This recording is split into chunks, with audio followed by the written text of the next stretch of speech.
Anjali hello ए माँ अंजलि मो आपण आसीगले हाँ माँ अंजलि मु आपनक पथक ही अपेक्षा करथिली मां मो जाइथिली माँ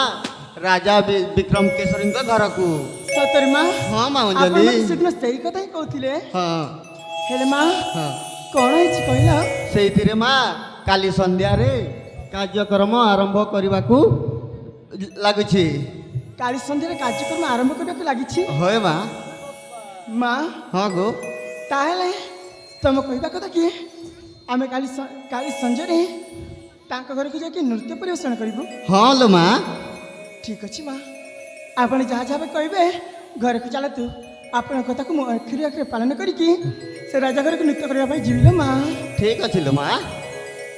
चले चलतु तेरे चलो मां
चलता है